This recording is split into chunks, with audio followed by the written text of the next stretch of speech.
Okay, it's 7:57 a.m. on the 2nd of April 2020. This is another video about the SARS-2-CoV or COVID-19 or coronavirus. I apologize if I'm a little loopy. I've been up since 3 a.m. my time. Had to talk with some people in Japan and get some information. Once again, I've put a link below. The link is to this write-up by on the Plum Dragon Herbs site. And it has to do with a particular bacteria.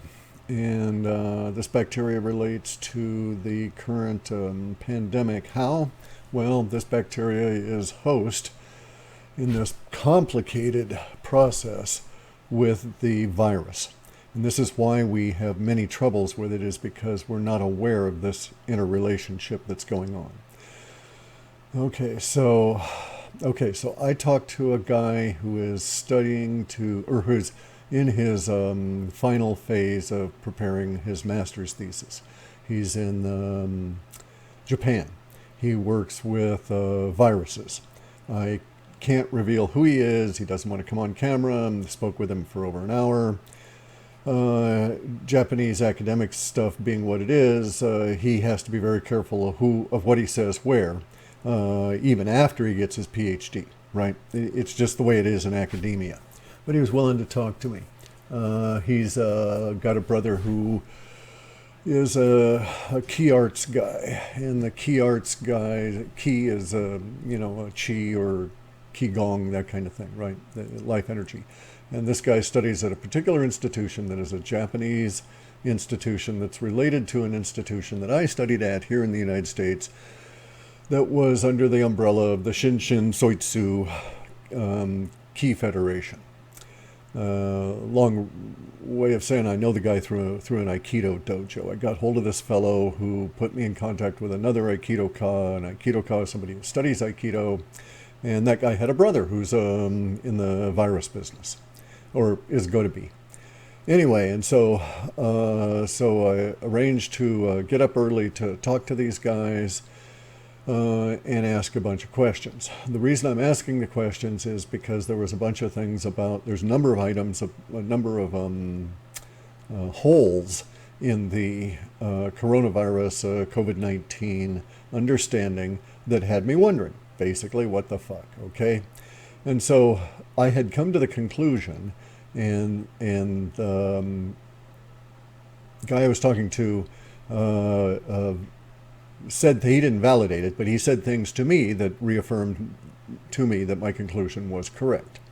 And in order to come to that conclusion, I'd had to go through these intermediate steps, okay? And one of the intermediate steps was that the prevotella bacillus, this bacteria in the human body, was participating, whether we can call it symbiotically or not, with the virus and causing us issues. Okay, so that was my understanding. And then I thought, okay, now from there arises an interesting conclusion, and that if you think about it deep enough, if there is a relationship between this virus that we call SARS-2-CoV or SARS-CoV-2, however, COVID-19, if there's a relationship between it and this relatively common, very large species, very broad species of bacteria, then it would seem logical to presume that at many points in our process of attempting to defeat the virus, we are missing it because the virus is at that point involved with the bacillus, and we're not looking for the bacillus. Okay, and so we think we've accomplished our goal, and it doesn't, is not actually happening. And the reason is that for that moment that we're looking at it, the virus is hiding or participating with the bacillus, which is altering our tests. So this would account for why all the tests are a little wonky. This would account for if this relationship between the bacillus and the COVID virus is accurate, this would account for why a lot of our weird things, people get better and then they don't. People get better, they have a 3-day lag, and then they fall over dead. The virus appears to last for 3 days in the air and maybe up to 9 days on a surface, yet we can find it 17 days later on hard metal surfaces and 30 days later in a sponge. So, what's this about, right? That should not occur. Viruses are actually very vulnerable to UV light and to temperature changes, normally within the atmospherics. So if the temperature changes cause the atmosphere to dry out, then the virus has a hard time because the virus dries out, fundamentally. Okay, so there are these certain clues to us that something wonky is going on here. And this is yet another reason I think this is a very sophisticated engineered bioweapon. But anyway, so I talked to this guy. He's extremely knowledgeable. It was very long, very involved. My brain's hurting. Because we had to go through a translator. He has very good English, but technical English for both of us was especially in this particular area, was a challenge. So I learned a whole lot. Okay, so let me go this way. Okay, so basically, I've come to the conclusion, and so this is not none of these are the conclusion of this fellow I talked to in Japan. We just want to make that certain. All right, he just simply provided background information for me to reaffirm my conclusion. And my conclusion was formed by reading these studies, one of which was posted in the description of the video I made yesterday about the studies that the Chinese biolabs are doing on horseshoe bats, and how horseshoe bats are extremely interesting because they do make vitamin C, but we're not able to recognize it as vitamin C because of the process that they use to make it. And that process results in a continuous, variable, on-demand para-immunity function within the bats, which controls the level of virus and bacteria, amoeba and algae that may get on that animal. Okay, so now, something interesting to note about these bats. They have a particular bacteria in common with us, this prevotella bacillus. In the human, the prevotella bacillus is in our lungs and in our guts, primarily. In the bats, it's all over the fuckers. Okay, it's in their guts, it's on their skin, it's on their eyeballs, it's in their blood.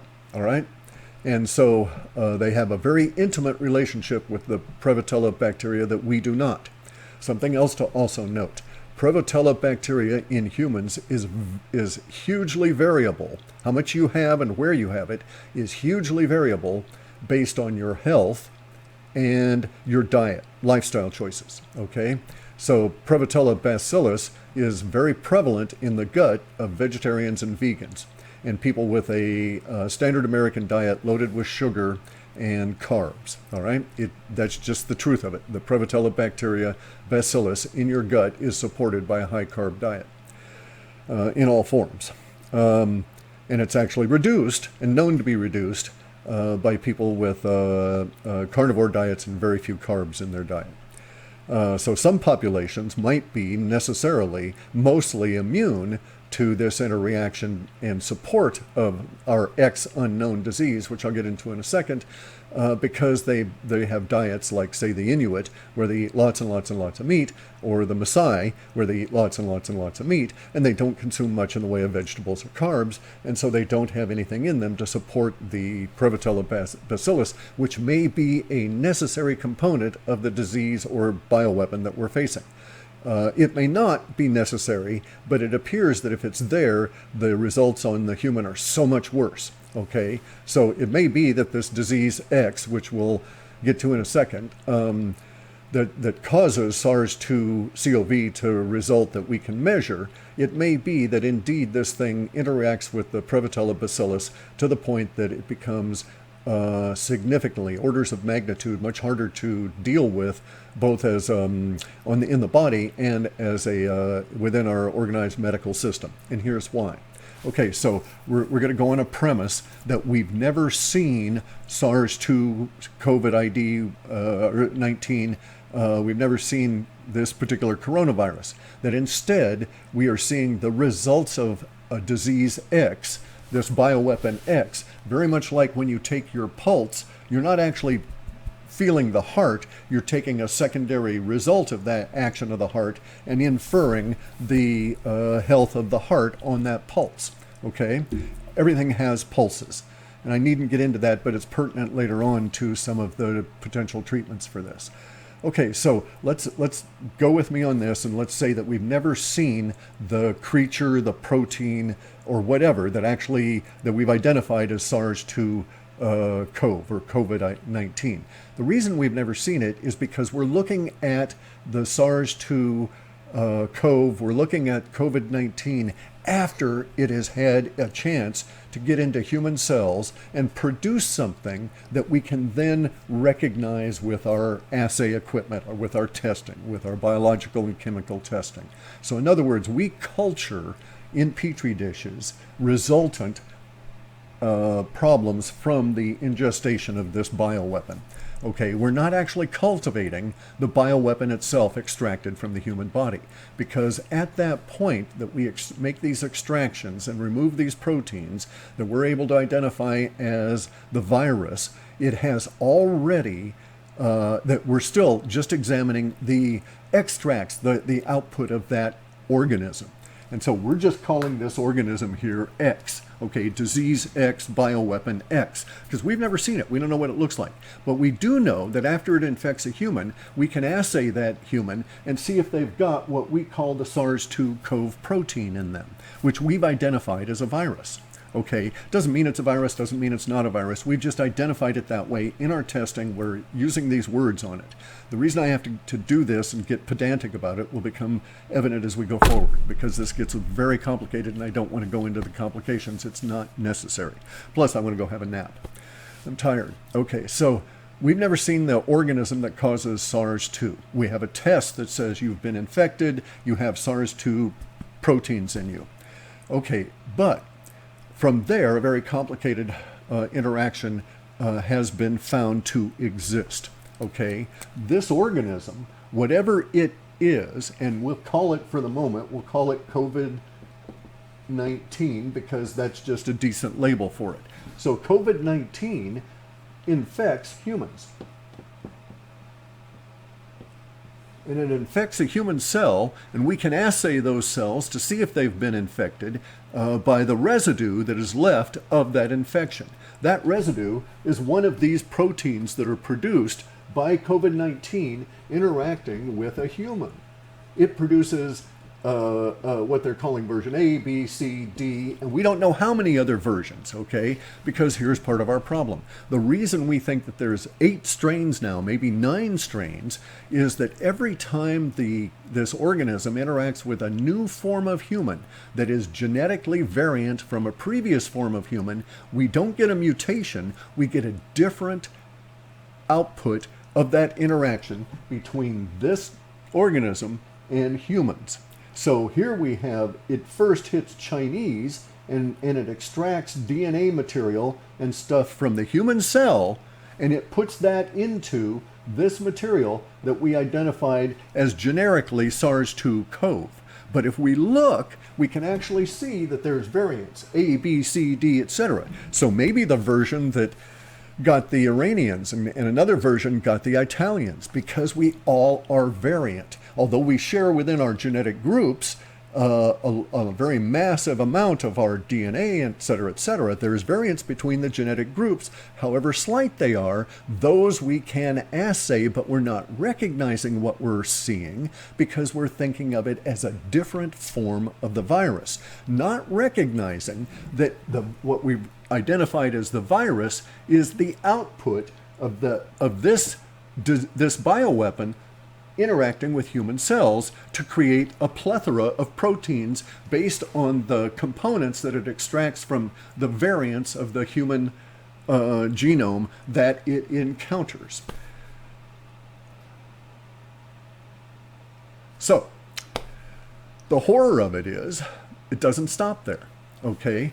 This bioweapon X also can take prevotella as a host and as an intermediate host, and it can apparently co-opt it and use it in attacking humans.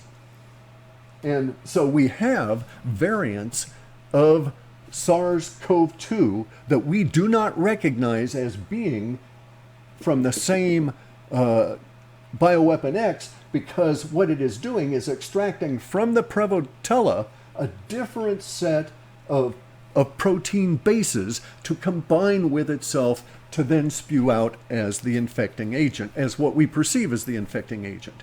Okay, and so I'm going to give you a quick analogy for anybody that understands this and to why this is so weird, okay? There's a substance.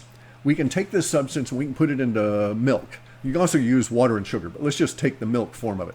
You can put this substance into milk, and you can put a bacteria into milk, and you can produce a bacterial culture that we call yogurt, and we can consume, and it makes your tummy feel good. There's a more ancient process that doesn't involve temperature control and all of that, works at room temperature no matter where you are. You can do it in a leather bag, which was the way the Mongols did it.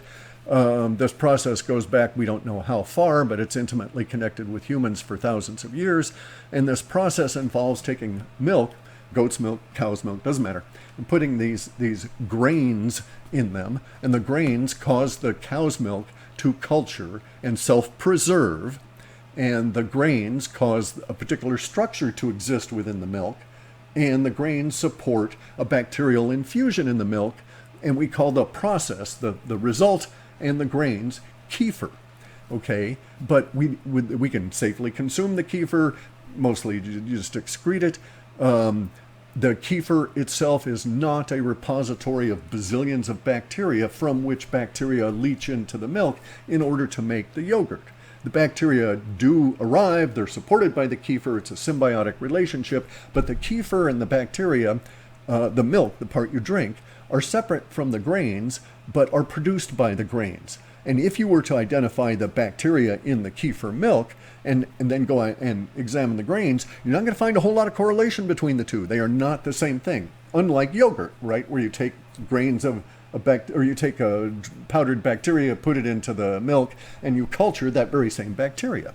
So it's the same critter all along. Most of our tests are assuming that we're dealing with straight up and down yogurt kind of structure, when in fact what we've got is this weird thing where we've got something over here that produces all of the stuff that we are able to see in assay, but it is not that stuff.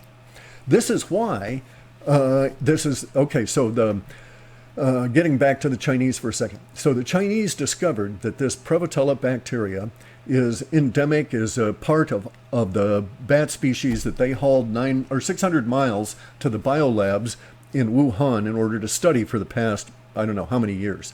And they discovered that these bats actually do produce vitamin C. We just don't recognize it, okay? Because it happens instantaneously at the point of need. It's instantly destroyed. It doesn't stay in their system. And it does its job, which is the containment of the various many bacteria and viri within the bat itself. And it keeps the bat in a form of homeostasis that allows it to persist. And it does this without using lots of light, which is a scarce resource within the bat environment, and it does not create vitamin C with light.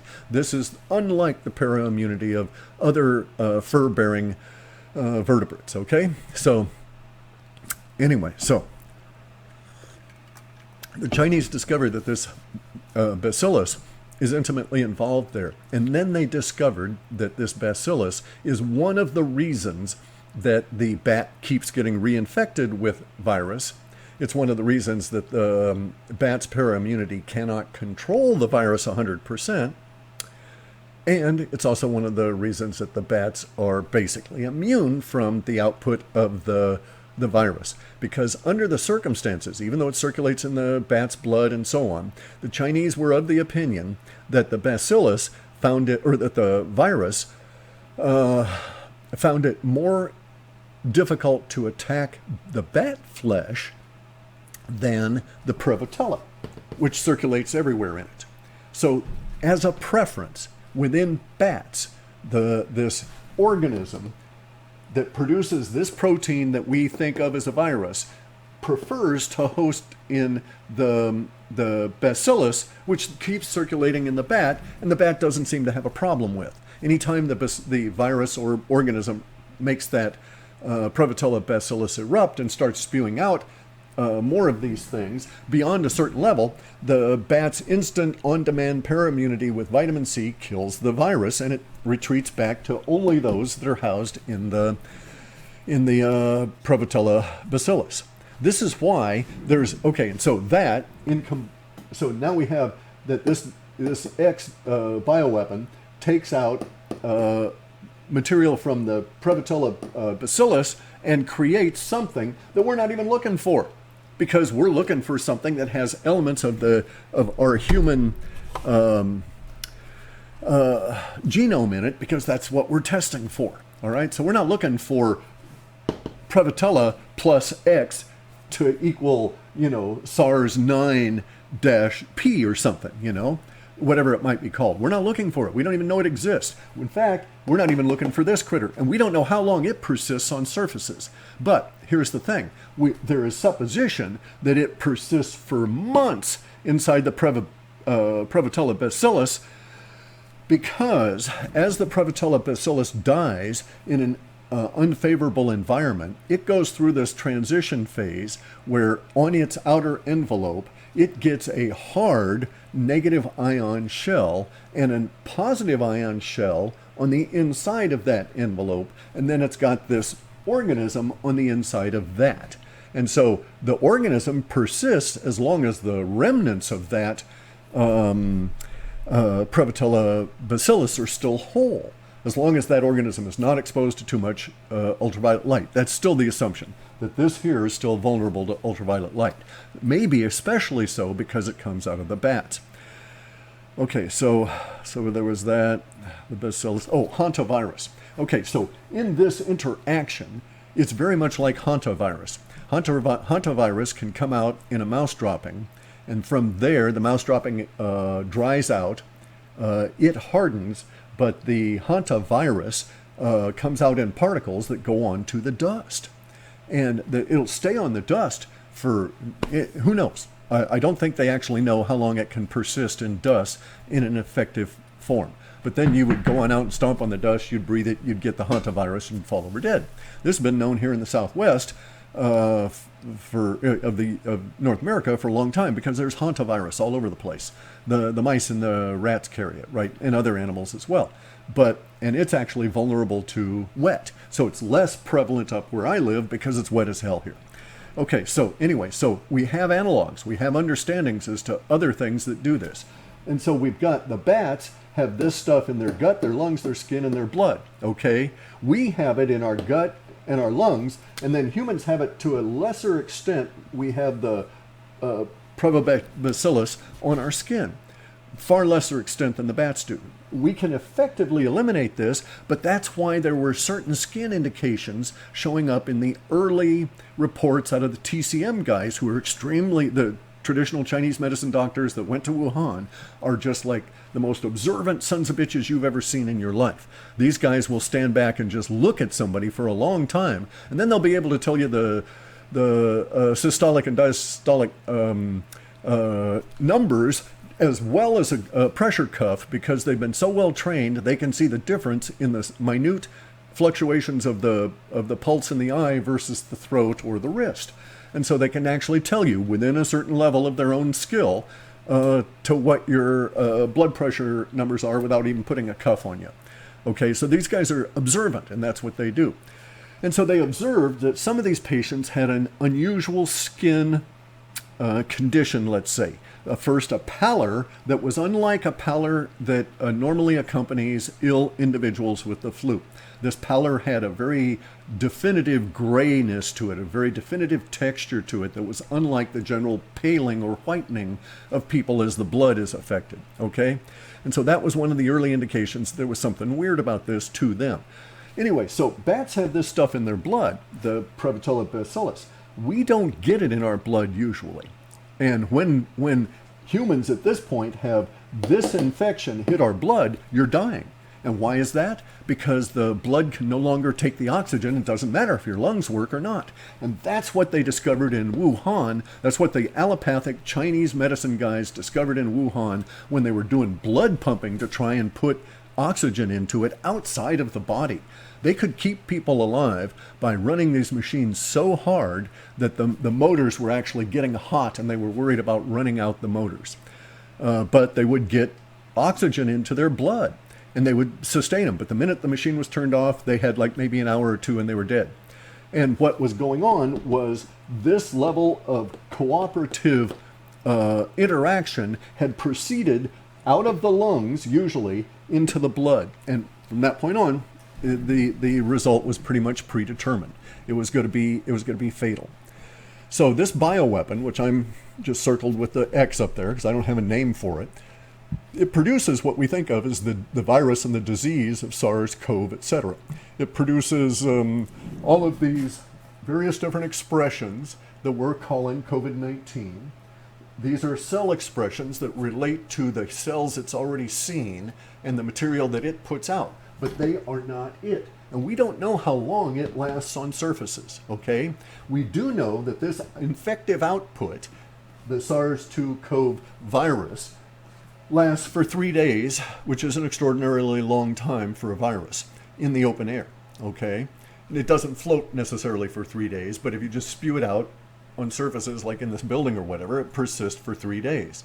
Now, the cell expressions here, these guys right here, the viruses, in a shielded form, last for 9 days. That is, if they've been coughed out and they've got sputum and they've got mucus around them, and the mucus will harden in the air and act as a negative ion shield for these things. And so they'll persist for 9 days. But eventually the mucus will crack, ultraviolet will totally break it down, and the virus, or the infective output, which we call a virus, will be exposed, and it will also break up, okay, and it'll go away. So 9 days later. So basically you can sterilize within sunlight because this thing breaks down.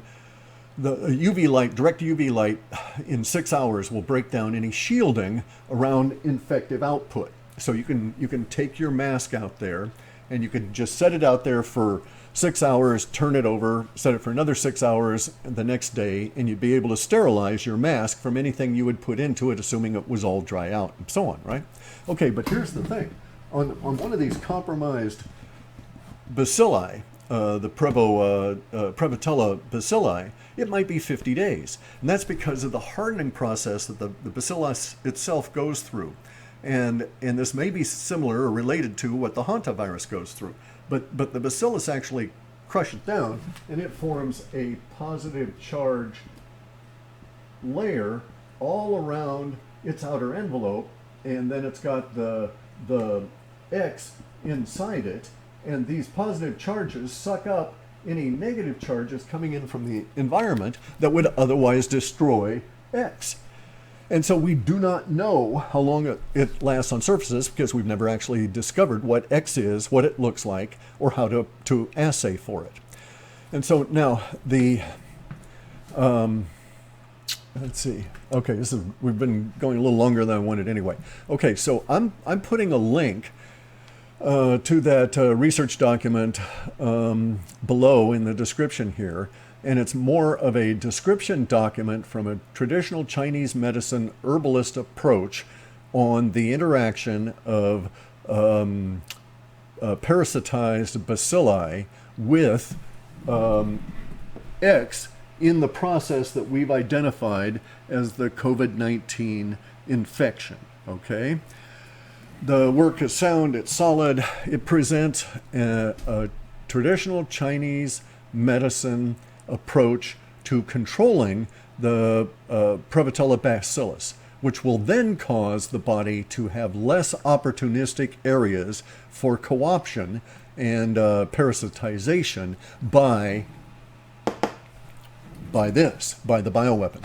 Okay, so it will work. These herbs will work. You'll may have to try the various different formulas to see whichever one is compatible with you. But you should know that if you eliminate carbs from your diet, if you drop, and this, oh, okay, by the way, let me point out, this is precisely why we see a 5 hours, that if you've got this disease and you take anything with sugar in it, your symptoms will be worse for 5 to 6 hours. sometimes fatally worse, okay, because they get so much worse. The reason this is because the prevotella bacillus is fed by sugar and blooms up. And there's a bloom in the bacillus as a result of the sugar. So if you get this disease, stop all sugar, instantly stop all carbs, stop feeding the bacillus, which is interacting with, which is being parasitized by this bioweapon. It will make it won't cure you, but it will make your symptoms far less to deal with, and any approaches you take far more. And also, by the way, note that sugar cuts the vitamin C effectiveness by 50%. It cuts vitamin C absorption by 50% if it's taken within 15 minutes of the vitamin C. So if you ever get a vitamin C mix that's got sugar in it, throw it away, because half of what's in there you won't absorb because of the sugar that's in there. Okay, so what I wanted to say was, another way to control the prevotella bacillus is, and to alter all of your gut bacillus, is to adopt a carnivore diet. That is to say, or keto diet, right? Basically, no carbs, extremely low carbs, and lots of protein and fat.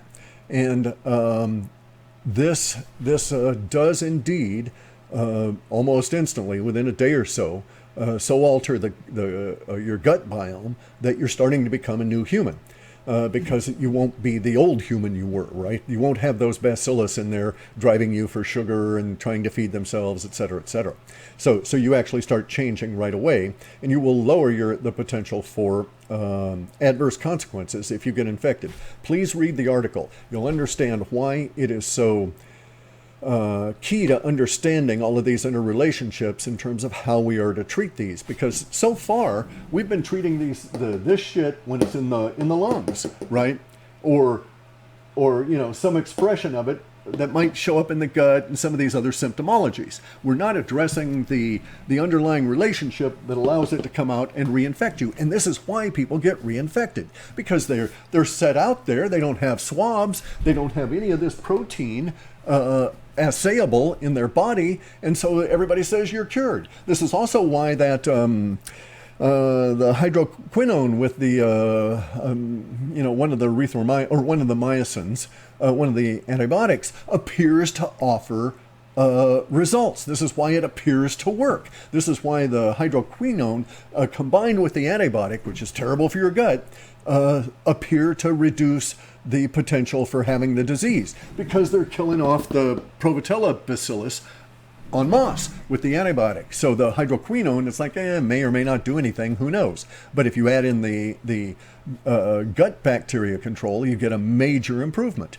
Read the article. If you're a medical professional, you will understand what I'm talking about. I'm not attempting to lay this out and show you all of the interconnection points and the cellular pathways or any of that kind of stuff, because that confuses most people. And it's not necessary to an understanding here. All right? So as an understanding, we need to know that you cannot necessarily go by the guidelines that have been offered for surface protection, right? And it means that you need to also not only worry about bacillus or worry about virus, but you need to use a cleaning process that will also deal with bacillus. Okay, so you can use ultraviolet light. Not all bacteria are killed by ultraviolet light, although I think almost all viruses are. This one certainly. But if you had some of that virus inside a prevotella that had been expelled in a sputum, wouldn't necessarily do it. So you have to use the mechanical scrubbing of the counter as well. So, but this is good information to know. It now explains to us why certain things have to be done appropriately at the time of the expression of the disease. It also explains why it is so wonky, why you can have one set of effects on one group of people and get almost an entirely different protein expression in someone else, and a different set of symptoms and a different outcome. It's because we have yet to identify this critter and how to deal with it. And we've instead been dealing with its outputs that interact with us as inputs. Because we're all different, we get slightly different outputs. Anyway, so thank you to my friend in Japan. That was most illuminating hour and a half discussion. I hope it helped him as much as myself. There were a lot of things he hadn't considered. And please, if you're interested in treatment approaches, look at the link below. You'll see various different kinds of herbal treatment approaches to deal with the prevotella bacillus in you. Some of them may be harmonious to your body. I'm not warranting any of these. My approach is to eliminate the carbs and go 100% keto, and I've done this for over a year anyway. So I'm not particularly following those processes, but they're good. I mean, I've examined them. They're just going to be differently harmonious with different bodies. Anyway, I'm getting batshit crazy myself here. I've been smoking too many of these bats and thinking about this shit for too long, but a lot of it's now starting to make sense. So I'm going to post this. It'll go up. I'm going to put it out as an instant premiere. That's just the easiest way to sneak these things in. And I'm going to go have a nap. I'm really tired. I've been up way too early, even for old farts like me. So everybody be safe. Recognize that we're dealing with a lot of unknowns here. We have yet to even grasp what we're battling, let alone how it's battling us, especially from an academic viewpoint.